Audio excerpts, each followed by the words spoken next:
चल गईले पिया परदेश दया रे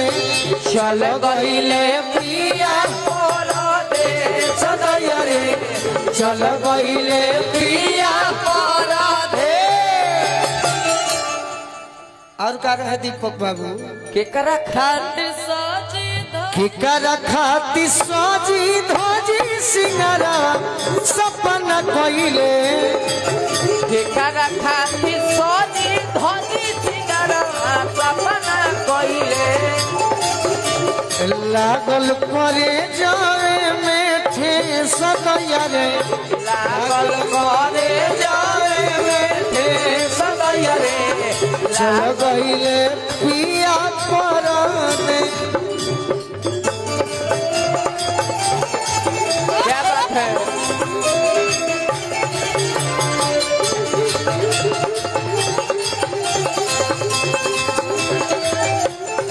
चल गईले पिया परदेश दया रे चल गईले पिया परदेश। जब आप कमर हिला के माथा ऐसे ऐसे करते हैं ना तो मुझे बहुत अच्छा लगता है। कहा 1 रुपया दिलू कहा 1 रुपया माठा कोह तरीका कहिए सखी कह आज के गोइल का जाने वही आई है राजा जी है राजा जी कहिया ओई है राजा जी नई हर में दिनवा काटन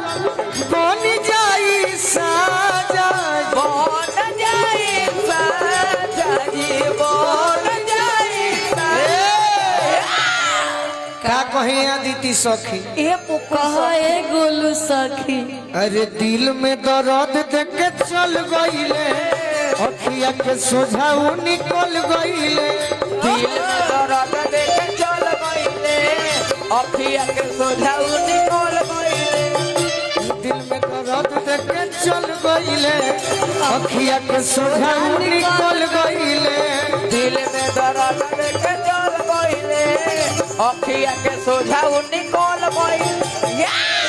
और का कही और मन में अपना सपना कतना रोही हम सजैले मन में अपना सपना कतना रोही हम सजैले भेजबो न कइले सन दे सदया रे चल गइले पिया परदेश सदया रे चाची लोग खुश हो। जब आप गा रहे हैं हम थोड़ा हिल रहे हैं तो चाची लोग को अच्छा लग रहा है इसलिए अच्छा लग रहा है ना मजा आ रहा है ना अच्छा अच्छा और का कहतरी और क्या कहते रे कि नया नौहर कोनिया बानी ई हो ना समझले हो हो ना समुझाले हो ई हो ना समुझाले दिल के दर्दिया ना नितेश पिया बुझले हो ए सपिया बुझाले नीचे सपिया अंत में कहतरी कि का कहिए सखी लागल रहे दिल में असरवा हो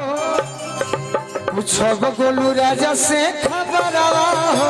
लागल है दिल में असरवा हो छब गोलू राजा से खबरवा हो लागल रहे दिल में असरवा हो पूछब गोलू राजा से खबरवा हो लागल है दिल में असरवा हो छब गोलू राजा से खबरवा हो उनका बारे में सोच के अखिया लो रहीले उनका बारे में सोच के अखिया लो रहीले मिलल समैया मिलल समैया नबी से सदैया रे चल गइले पिया सदैया रे